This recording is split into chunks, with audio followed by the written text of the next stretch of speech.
So I talked a little bit about some of the opportunities for working at a community college. Let me take a moment to talk about some of the challenges, um, because it does present some challenges. Like I mentioned earlier in regard to dual credit, um, now this isn't necessarily negative. I'm not saying at all it's negative. I think that dual credit is really exciting, and dual credit students are energetic and they are bright. My goodness, dual credit students are bright. But it does present some challenges, especially in regard to some of our on high school campuses, our dual credit sites that are on the high school campus.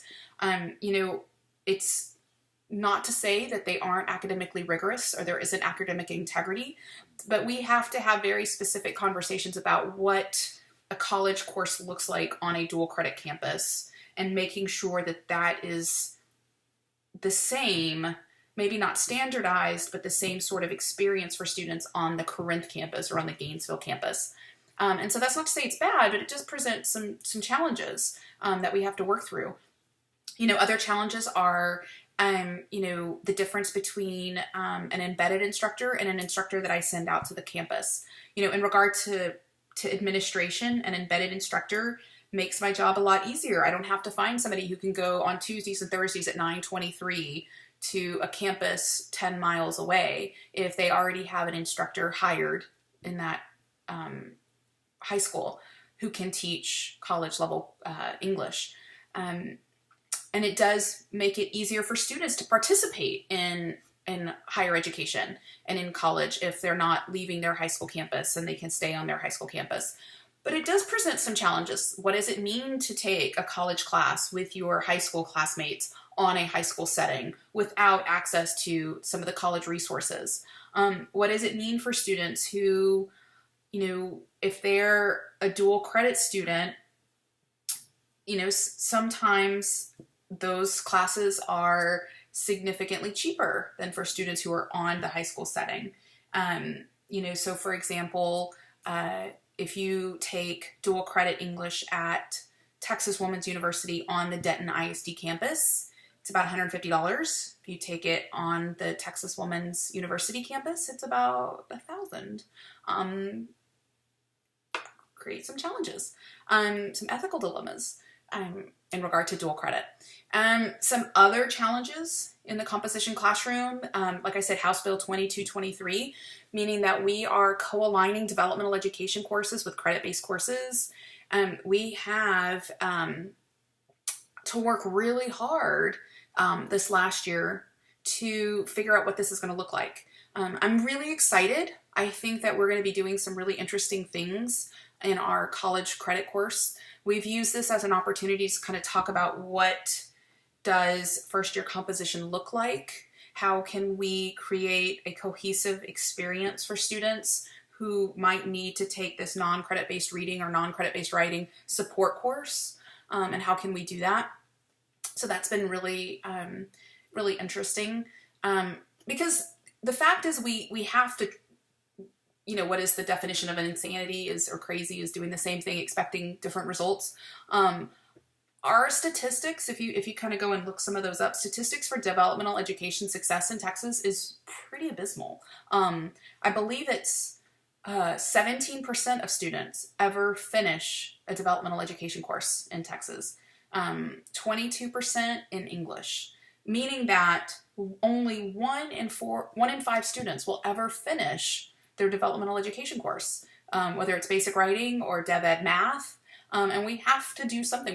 We have an ethical obligation to do something to try and help these students be successful. And so while House Bill 2223 has presented some challenges for us, I'm really excited about the opportunities that it's also presenting for ways that we can talk about how are we going to help these students be as successful as possible. It's also some of the other challenges we face is in regard to accountability. I said earlier that one of my interests is in assessment, and you could Google New York Times right now, and there's an article, or somebody on your Facebook has already shared an article about how assessment, and measuring learning outcomes is the devil, and it's the worst thing that's ever, happened to higher ed. I don't really believe that. I think that you are already doing assessment you do evaluations. When we assign a grade to a student, we are assessing their knowledge. And if we can't demonstrate what that looks like in a real tangible sort of way, then we have other problems. And so I don't necessarily see anything wrong with assessment. Now, I do think that we need to have very specific conversations about what assessment looks like and the practices that we employ in our classes. But to say that assessment is bad and doing institutional effectiveness is bad, and I think that's short-sighted. I think that academia has kind of resisted any sort of what they perceive as encroachment from government, or people kind of considering it oversight and an encroachment on our academic freedom. But I think that we have to steer the conversation. If we can't talk about very specifically what a student gets from our class and how they will get that, so if we're going to teach students to use sources, how, what day, when did you cover that in class, what did you find that worked, then we have other problems.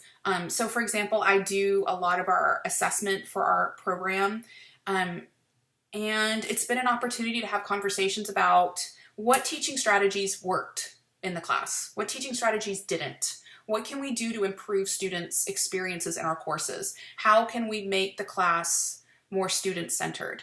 And so accountability is both a challenge and an opportunity. And so I really do try to embrace that as an opportunity for us to have conversations about what we do and how we can do it better. Because if we can't demonstrate very explicitly what we do and how we do it, and demonstrate our concern for doing it better, then the state of Texas and the legislature is going to come and say, if you can't show me what the value of Composition 1 is, you don't need it. And they've already done that. The core curriculum changed from 9 hours of communication to 6. And part of that is because I think faculty and higher education administration and faculty have done a really bad job of talking about what it is we do in a way that speaks to, or in a way that the legislature can understand and the coordinating board can understand. And so we really have a job to be very specific about what we do and not kind of rely on, well, we just know. Like, we know you can't measure learning. Well, you got to figure out a way to. Some other challenges, underprepared students. At the community college, we are open admissions, meaning that you sign up for college, you are admitted to NCTC. I have students with an 8th grade reading level in Composition 1.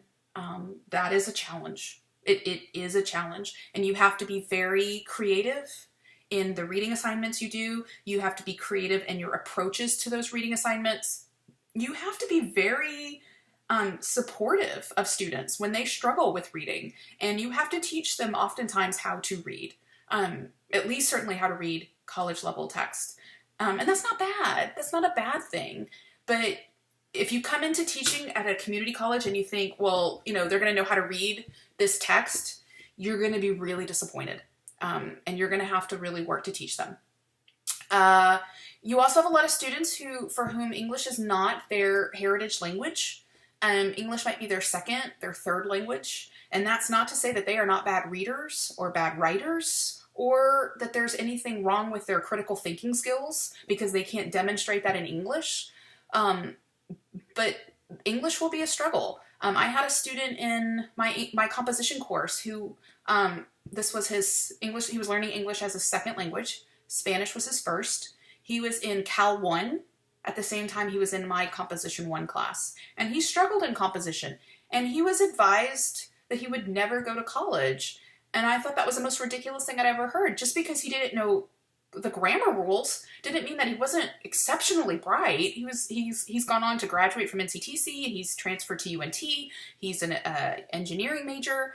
He's exceptionally bright. But English was not his first language, and it presented a struggle for him. And if the only way we measure critical thinking is through, engagement of texts, either producing or reading, then we're going to kind of pretend or believe that students aren't prepared. So sometimes you have to really kind of break out of those kind of ideas that you have about what a college student might look like. or there are experiences that they might all share. And then, the fact of the matter is I have students who come to class every day without textbooks. I have students who don't have computers. I have students who don't have food. I have students who are homeless, who don't have transportation, who walk 2 hours a day to get to class. And then so if you have a student who walks 2 hours a day to get to class because he doesn't have a car, and to be real honest, we only just now added sidewalks to get from Denton to Corinth. There wasn't even like sidewalks. So they would be walking like on the road. And then, to have a faculty member who has like a, 1 minute and you're absent policy is problematic, and it's a challenge. We have students who are homeless. We have to have report mechanisms to report students who are homeless because they are sleeping outside, and that is unsafe, and that is really difficult, to work with a student who you want to say that what you're doing in class is important, but you also know that at the end of the day, the student is sleeping outside on a park bench. And what are you going to do to help that student? You can't just pretend it doesn't exist. You have to do something. We have students who go without food. So we started setting up at my office, and you'll see this, but, we started setting up baskets of food. And I have little pockets of baskets of food all around campus so that if a student kind of knows where the food is on campus, they can always find a granola bar, they can find cheese crackers, they can find oatmeal. We sometimes keep peanut butter and jelly in the office so that students can make a sandwich. I have students who come into my office to get food every single day, and they aren't in my classes, but they heard that we keep food in the office, and they come by every single day. I have students for whom there is no lunch, right? They eat breakfast, they come to campus, and they don't eat until dinner. And so we really do work to try and provide at least something for them to eat during the day. We also have students who are really underfunded. The state has decreased funding by 35%. Their kind of what they appropriate to the community college. That means that the funding has to come from increasing tuition and taxes. And we're in Texas, so there isn't a push to a tax base. I don't know a lot about the Ranger tax thing that went on, but for Gainesville, we had to do something similar where we had to do take it to voters for a tax to make Gainesville, we're trying to take it to voters in Denton County to make Denton County a tax base.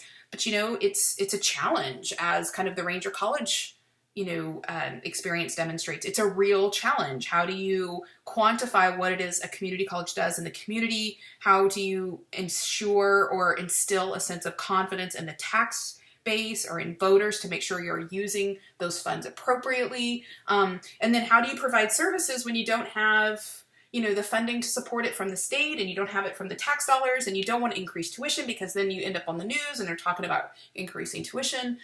So it's a challenge. And in the meantime, students get less financial aid than they usually do. They have in the past. They have less financial aid. Their tuition is more. They get their financial aid dispersed throughout the semester. So, they may spend all of their first disbursement on books, and then they don't have anything to eat on until week 8 of the semester.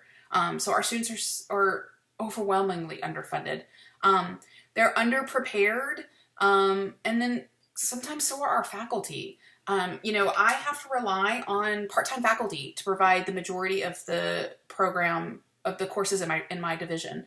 Some of my faculty who are part-time have no formal composition instruction, meaning that they have not taken any graduate courses like you are right now in composition theory.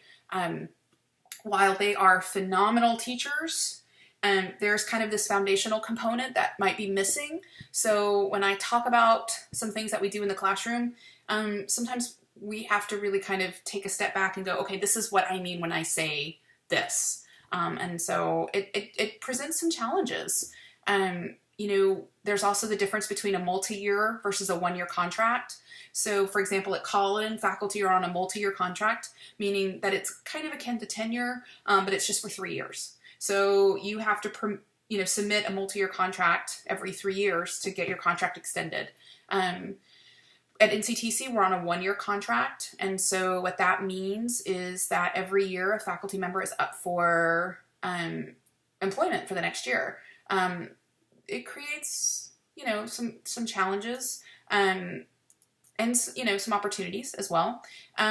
We have faculty who are nearing retirement age, but TRS, the Texas Retirement Program, it's a pension-based program, and it does not provide a lot to live on. I think it's like $2,200 a month after you hit the rule of 80, which means that your years teaching plus your age has to equal 80.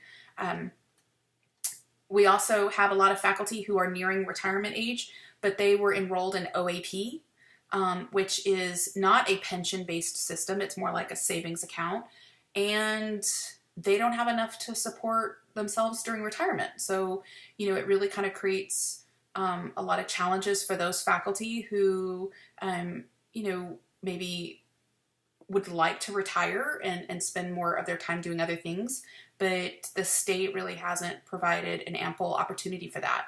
Because we also, if we're in TRS, we don't pay into Social Security, so we also don't get Social Security benefits. In regard to faculty, it's a challenge to provide professional development.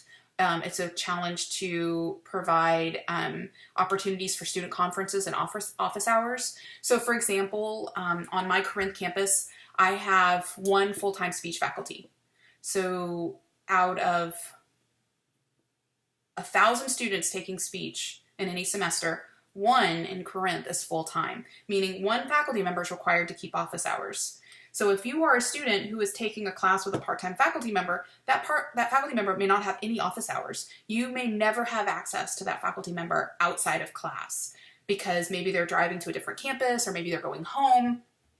So we've had to be really creative in regard to professional development and in regard to, kind of managing the requirements for part-time faculty. We really do want to balance being fair and responsive to labor and adjunct faculty labor, but we also want to make sure that we're creating a culture that is student-centered, and a student who takes a class with a full-time faculty or with a part-time faculty has just as much right to access to their instructor as a student in a full-time class, or student in a class with a full-time instructor. So we've had to be really creative about that. We use a lot of online resources to help support faculty in Canvas to hold online office hours. We try to do a lot of professional development in-house, bringing in speakers. So rather than paying, to have faculty go to conferences, we use that money and bring speakers in. And so you can have professional development for, 100 people for $3,000, or you can have 3 people for $1,000. And so we've just had to be very deliberate in offering professional development in-house and making it meaningful. And I'm really excited about what we've been doing there. We've brought in your instructor, Ben Sword, to come and talk about writing center theory. We have brought in, an assessment expert to our December professional development. We have James Bird Guest coming to speak to our faculty in April. I'm looking to bring another faculty member from Oklahoma to talk about online education in September. Guest lecturers, guest speakers, bringing all of those to campus. Other challenges, underprepared institutions. So, one of the issues is that we over-rely on placement testing for developmental education. We don't have a lot of other mechanisms in place to assess the sheer volume of students that we have for developmental education. When you have 9,000, so 50% of our enrollment turns over every semester, not every year, every semester. So there's no way we can assess 4,000 students coming in every semester, or even every year for placement. We have to rely on placement testing to get the job done. But placement testing overwhelmingly, disproportionately places minorities in developmental education. And that impedes student success. That's a challenge, that's a struggle. We also lack resources to meet changing student needs. So hunger, homelessness, mental health is an issue. Student suicide is a significant challenge with our student population. Finding appropriate childcare is a challenge. The lack of facilities, affordable housing in the community, having enough classrooms, computer labs. I have tried to, as an administrator, to get all of our composition classes in a computer lab, but there are 3 computer labs on my campus that I share with the drafting program. I share with developmental math. And then I have 4 classes in every slot that need to be in a computer lab, and only 3 computer labs. And I share those. So, that is a challenge. I would love to have every class in a computer lab in a writing course, but it's not always logistically possible. We don't have a dining hall on our Corinth campus, so the food options are limited. It's a kind of like a little, kiosk, but it's really expensive and it's not really healthy. And we struggle with students needing childcare. Issues of emergency management now are coming up in regard to, hiring enough police presence for campus, and then the challenges that come with that. There's also a challenge in regard to the shifting administrative roles and responsibilities. We have a lot more reporting that we have to do. I have to do reporting for IE every semester, every year. We have to have our syllabus uploaded to within 3 clicks on the website. All of those require a lot of, administrative oversight. And for good or for not, reporting and accountability require full-time, administrators. And so that's creating some tensions between faculty and administration where, there's this perceived administrative bloat, which, there's some research to suggest that that's true. But there's also some challenges because, when you have something like House Bill 2223 come down the pike and they say you have to do all of this co-aligning, well, you need to find somebody to do that. And you don't want it to be, a faculty member's already teaching 5 courses and to give them the responsibility of co-aligning all of these classes. That's hardly fair or reasonable. So you give them a course release or 2, but then now they're only teaching 3 courses and you're relying on part-time faculty. So that's not really ideal. So you create an administrative position to oversee all of the developmental education on campuses, and then you get pushback because faculty believe you've created another administrative position that they have to, work with. And so there's a lot of tension in regard to that. There's also a tension in regard to what is the role of a mid-level or, a mid-level faculty administrator like myself. So, 10 years ago, the role of the department chair was mostly teaching at a community college with a little bit of administration. And now it's a lot of administration and a little bit of teaching. And if that's not something you're comfortable with, being a department chair at a community college is probably not the right job. It is a lot more administration with a little bit of teaching. And that's not to say that that's bad. It just is. But it's presented some unique challenges.